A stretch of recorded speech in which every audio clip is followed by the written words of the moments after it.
everyone, good to see you again. So continuing with our composite series with planets through the composite houses, let's talk about Saturn today. So Saturn in a composite chart is our combined commitment, where we make a deal, where we keep a contract, where we feel obligated to each other. Our larger goals and what we are building. So the action of building a relationship, of looking at the larger scope of what do we want to achieve together. What is the meaning of the relationship? How is the relationship structured? How are we combining our careers and our sense of growing stability? So Saturn in the composite chart can show structure and it can show rigidness. It depends on how it's aspected. What role is it playing in a particular relationship? Saturn is also where we can find ourselves behaving out of fear or negativity. Again, depending on the role Saturn is playing in the relationship, depending on aspects and where Saturn is placed. What are we doing and what's the context of the doing? So Saturn in a house is showing the context for the action, because houses are territories of meaning. So wherever Saturn is, that's where the action is occurring. So that's the place. It's the circumstances, the context for the combined action. Saturn is also hard, cold reality. It's the practicalities of life, how we must deal with rules, with what is, and act within the boundaries of what is actually occurring, and deal with the resources that we actually have. So it's how we bring our hope down to scale, or even swim in some fear or negativity. So Saturn is the antidote to Jupiterian or Neptunian types of idealism. When Saturn comes into the composite first house, the two people present themselves in a very adult way. The combined Saturn in the relationship mutes the expression to some degree. So there's going to be less attention-grabbing behavior, less public displays of affection, and more putting on a face of adulthood, of capability. So it's a much more mature, even classy way of presenting ourselves to the world as a couple. And it's hard to know what is actually going on with a couple that has Saturn in the first house. Now, we can have other things occurring at the same time. We can say have Moon on the ascendant and Mars in the first house, and we can have other mitigating things. But just in itself, having Saturn in the first house will modify or mute the flamboyance of the expression of the two people. For many couples, Saturn in the composite first house will increase the stability of the relationship because it does cut back on the ways in which we will spontaneously respond to each other or respond to each other out of anger. There is more self-control. In fact, that is how people on the outside would definitely interpret the couples. They're very self-contained, self-controlled, sort of traditional type of couple. But Saturn in the first house really doesn't do much to increase the mutual self-esteem. It's not an inherently supportive position where the two people will be, talking up each other's skills or paying each other a lot of compliments. And Saturn in the composite first house can also slow the pace of the relationship. So it can take, more dates to get down to the nitty-gritty. The couple doesn't have a real natural or raw free expression around each other or around other people. Again, it's more reserved, it's more contained, more mature. So learning to be more relaxed, learning to be more spontaneous as individuals within the relationship, it can help greatly. If we have aspects in the relationship in general that are more spontaneous or even relating to each other more rationally or emotionally, then having Saturn in the composite first house can actually be a stabilizer. It can, provide this other side to things where we are trying to relate to each other as adults.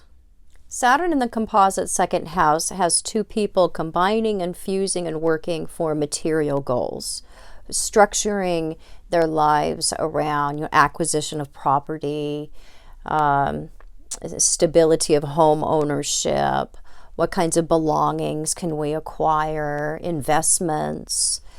So it's a more materialistic place for Saturn to be. It's not an unusual place for Saturn to be in long-term marriages. It's a practical placement for Saturn. Saturn naturally is an Earth planet. This is Capricorn 10th house stuff, Saturn.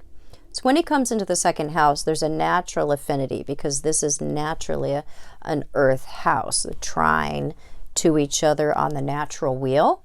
So the action of Saturn happens very easily and successfully in the second house. If we have difficult aspects to Saturn, from Venus to Saturn, from the Sun to Saturn, from Mars to Saturn, if we have aspects that are showing the action of argumentativeness or of disagreement, you want to look at what is that disagreement and then look at that in the context of the second house.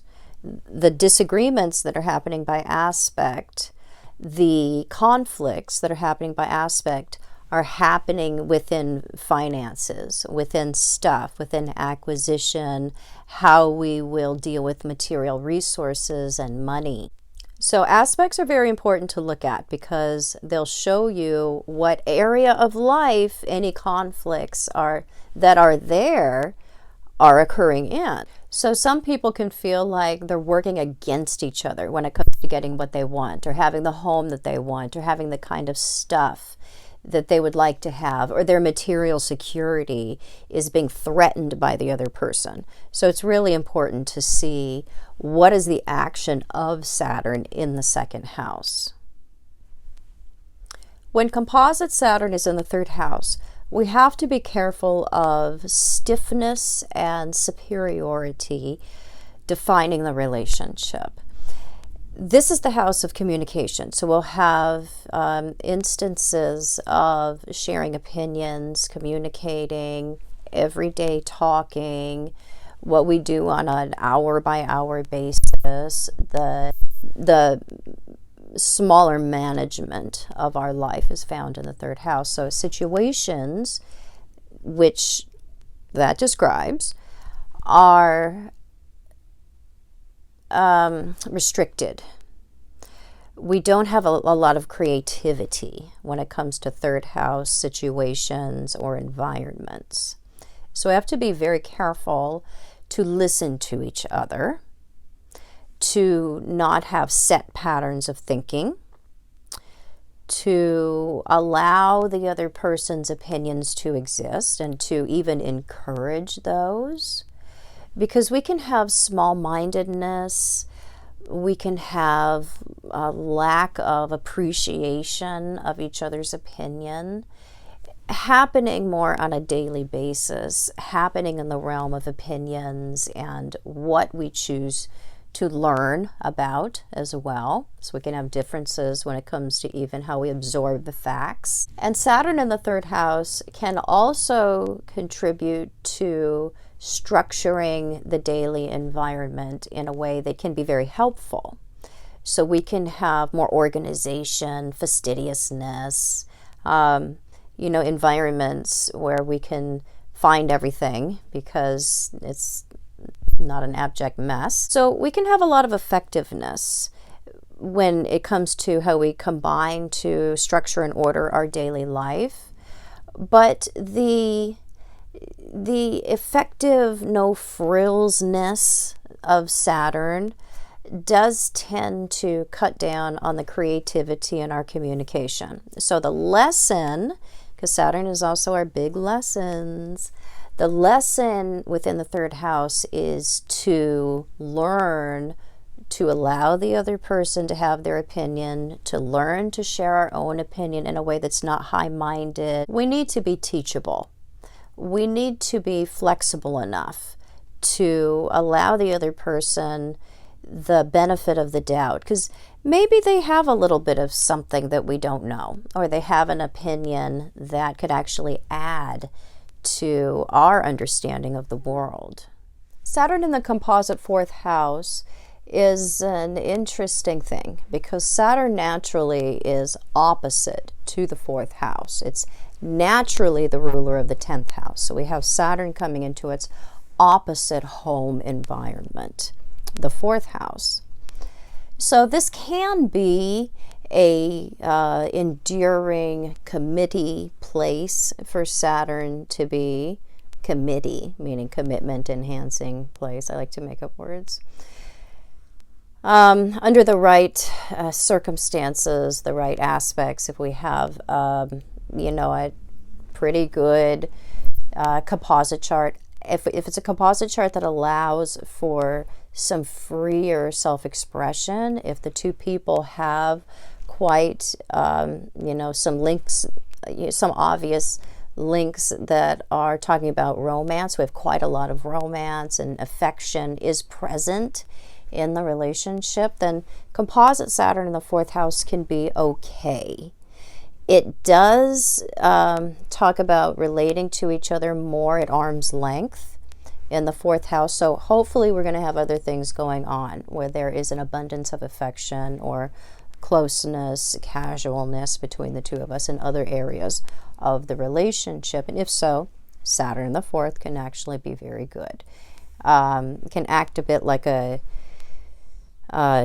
stabilizer when the world puts pressure on us, because we'll turn more inward towards the relationship rather than looking for outside external help.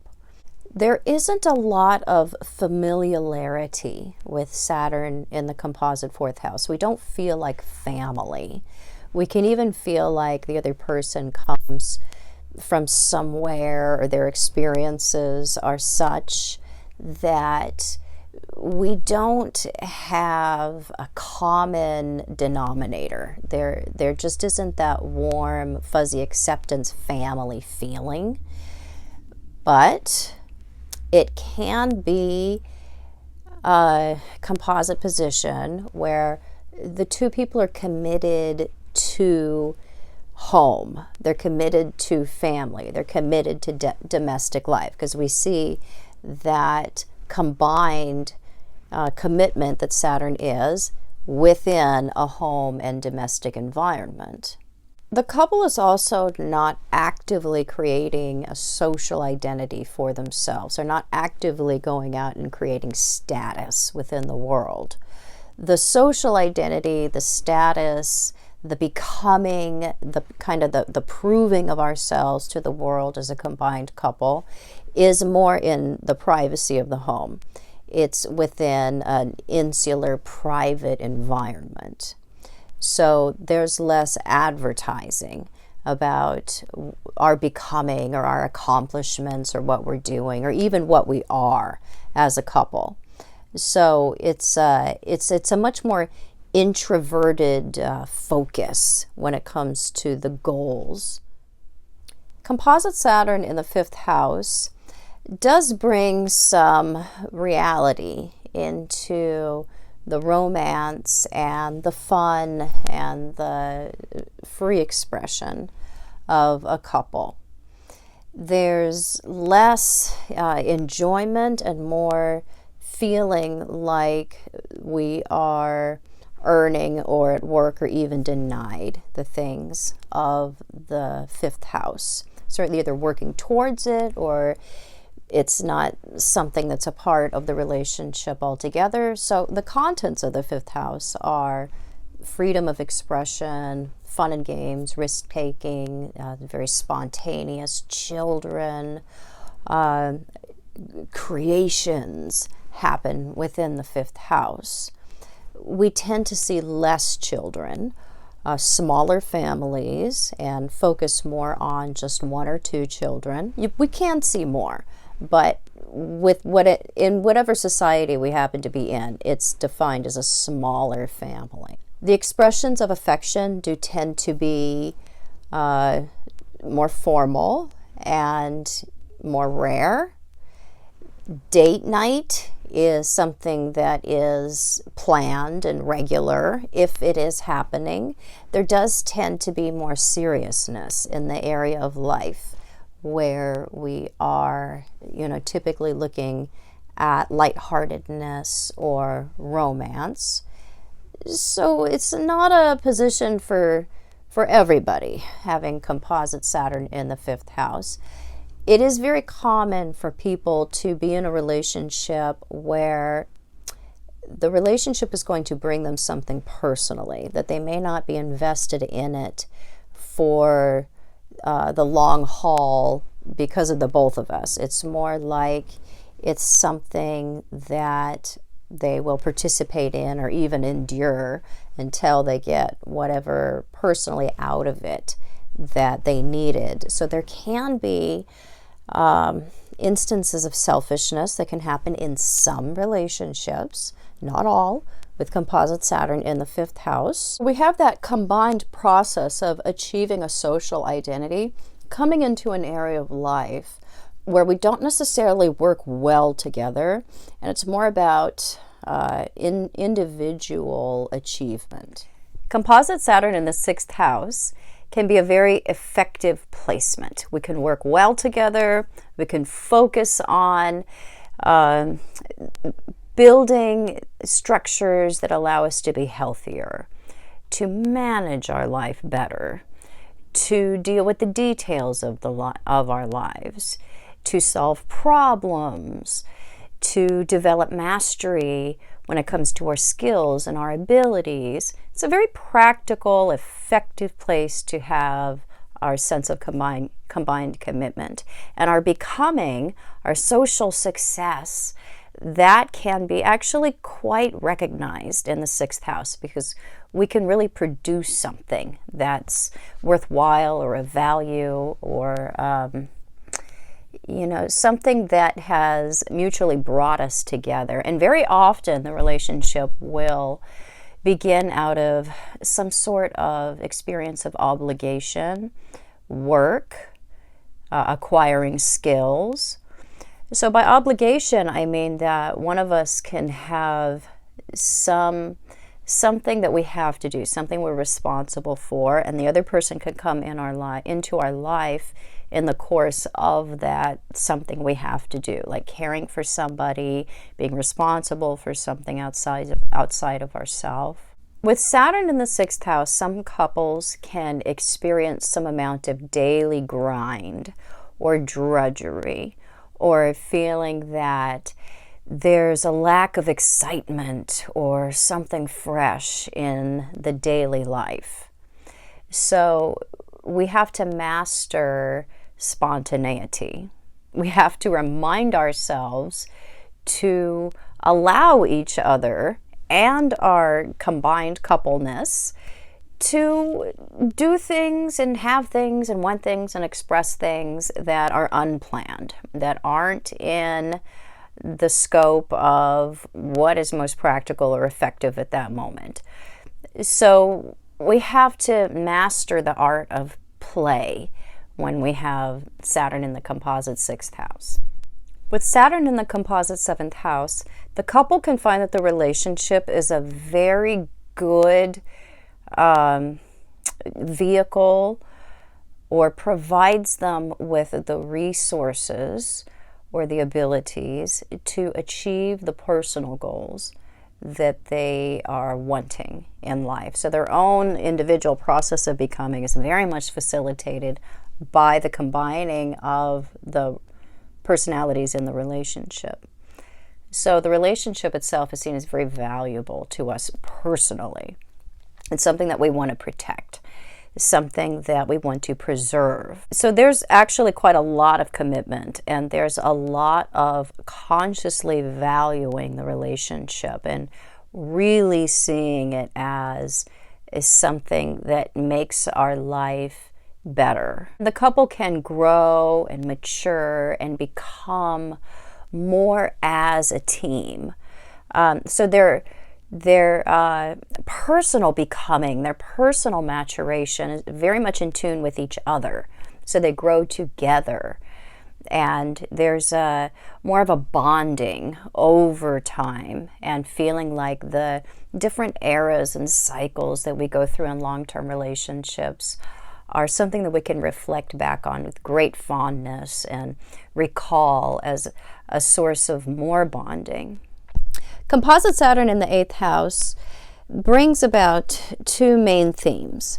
We have the theme of fear of loss, fear of not having enough, fear of lack, and the building up hedges or safety nets or ways of being or structures in order to avoid that loss or that lack or that feeling of not having enough, because we increase each other's fears of 8th house disasters when we combine our Saturn in the context of the 8th house.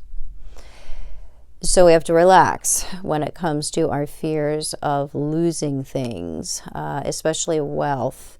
We can see more issues with taxes, more issues with other people's finances, insurance, and avoiding investing with other people or handling other people's monies, or avoiding 8th house involvement, financial involvements, is very wise when we have composite Saturn in the 8th. The other thing that shows up with composite Saturn in the 8th house is that there is a fear of change. There's a fear of the process of loss, dying, and then regeneration, resurrection, transformation. So the two people can build up their lives, the goals that they pursue can be more about how can we prevent change? How can we stave off the horror of going into the unknown? So it can be more difficult for couples to give in to the process of changes. And they can encourage each other in ways that can make it just harder to accept the inevitable in life. With composite Saturn in the 9th house, a couple is more conventional in the context of whatever culture they find themselves in. So they tend to not challenge the precepts of that culture, and to be seen as, strong, upstanding citizens or examples of that particular culture. The other thing that can occur with Saturn in the 9th house is that we can encourage each other's ideology in a way that can make us both become more entrenched in what we agree on, and we can discourage each other's ideology in a way that makes the other person feel alienated. So we can cause each other to feel that our opinions and ways of thinking and belief systems are not acceptable by each other, and that can cut down on the freedom of communication, the feeling of being accepted. We can feel that there's a certain judgment that is restrictive in the relationship. Saturn does keep things very down to earth in the composite ninth house. The focus of dreams and shared vision, that focus can be more narrowed with Saturn in the ninth house. And that can be helpful in that it can keep the scope of those hopes and those dreams, those combined that combined sense of expansion. It can keep the scope of that within reality. So we can be more effective when it comes to achieving some of our hopes and our dreams when composite Saturn is in the ninth house. If Saturn is aspected to other personal planets in a way that is more restrictive, more alienating, if we already have a good dose of negativity or of narrowness or structure within the relationship in other ways, and then we have Saturn into the composite ninth, it's more likely that Saturn will focus too narrowly, that there will be more of a negative outlook rather than an appropriately realistic, positive outlook. Saturn in the composite 10th house is a very natural place for Saturn to be. This is the original home of Saturn, the 10th house. So it can be very natural to achieve our personal objectives as a result of how we've combined our lives or our personalities, how we formed a relationship. The relationship can be a wonderful vehicle to our individual ideas of becoming. It's not so much about partnering in order to do things together. It's more like the relationship is useful. We want to partner so our own lifestyle and our own sense of what we want can come to fruition.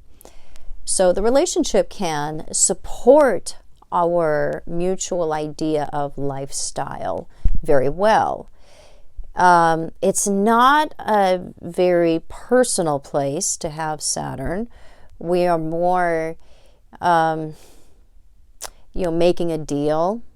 We are seeing in each other resources or traits that we find to be valuable to us in a worldly way or in a material way or in a way that can enhance our status. It's not an unusual placement to have Saturn in domestic relationships, because a lot of people do find that it's not just the feelings, it's also the agreement in lifestyle and the ability to both live at an economic level that both people are looking for, that's comfortable for both people. So Saturn in the composite 10th can lead to more success in that area. We do have to work very hard when Saturn is in the composite 10th house. Things will not come easy.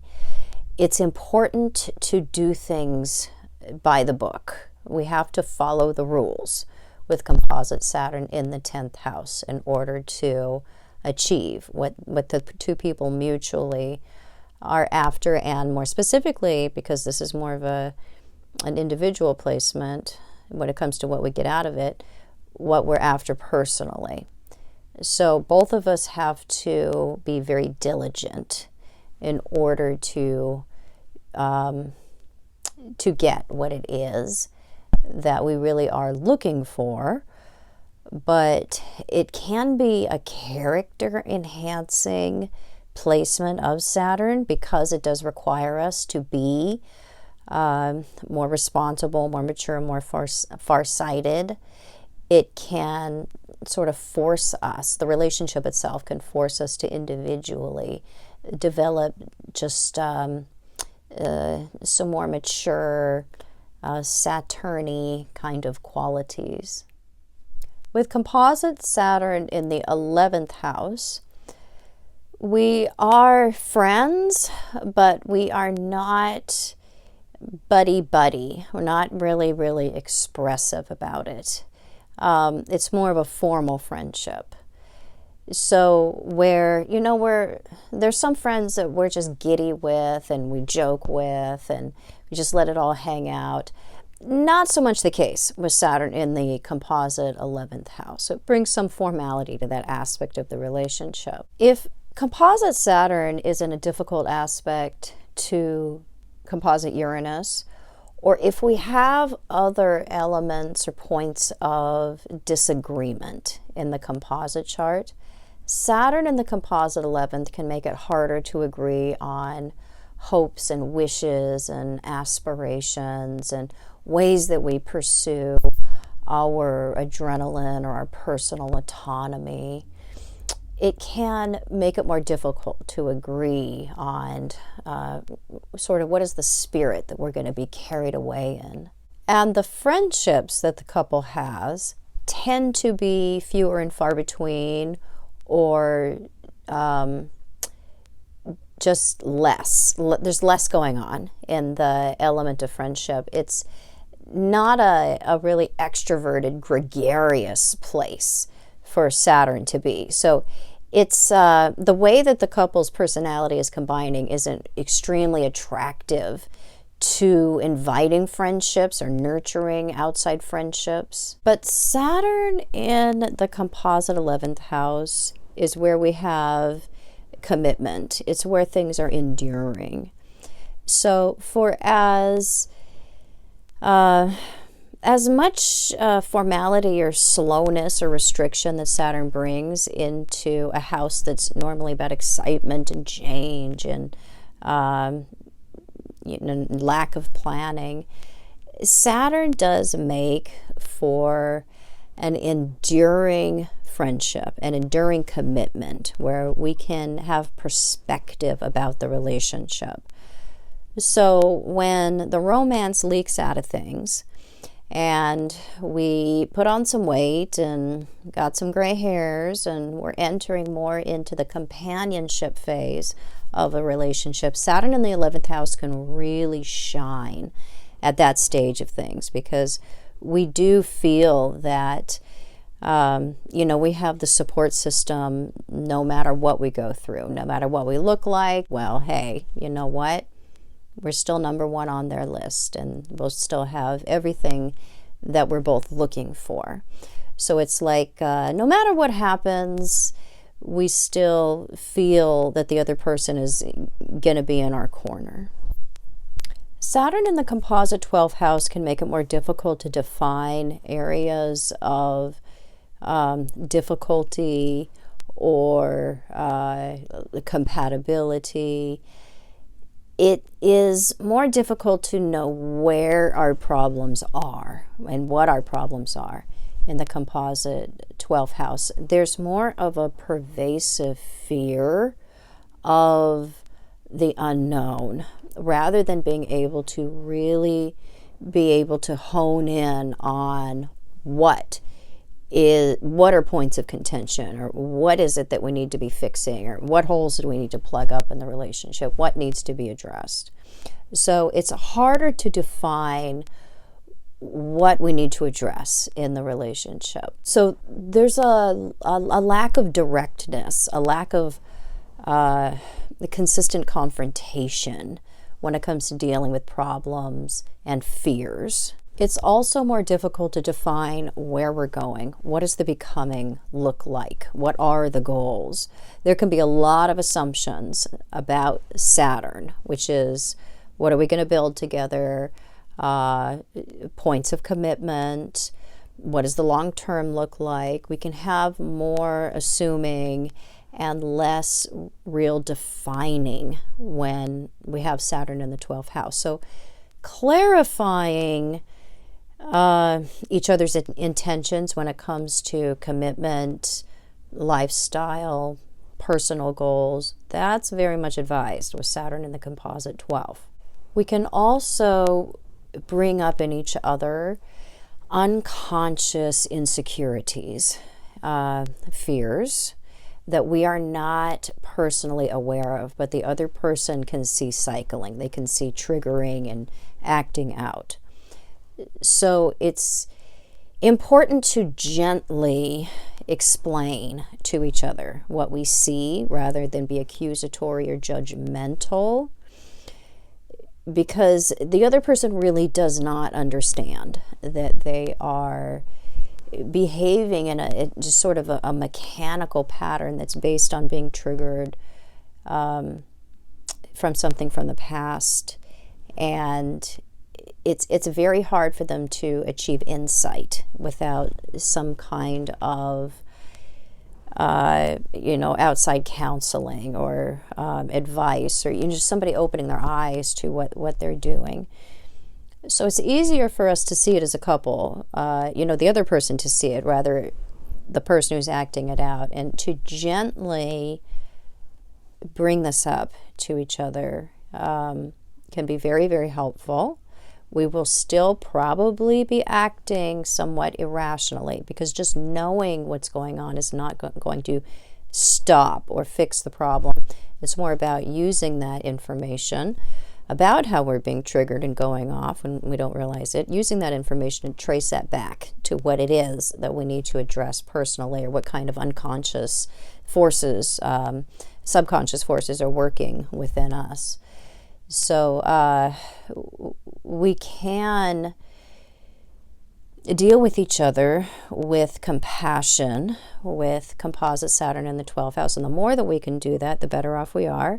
A lot of people don't deal with each other with compassion, with Composite Saturn in the 12th, and it can make us feel that we are alienated from each other in some way, that we're not connected in a way that we have a feeling of really being consistently bonded or tied to each other.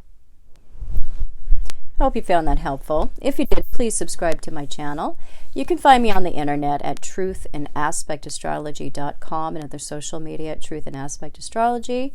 I'm not meeting with clients right now, so I can focus on creating content full-time and teaching, but my schedule will open up some point in the future, so check back.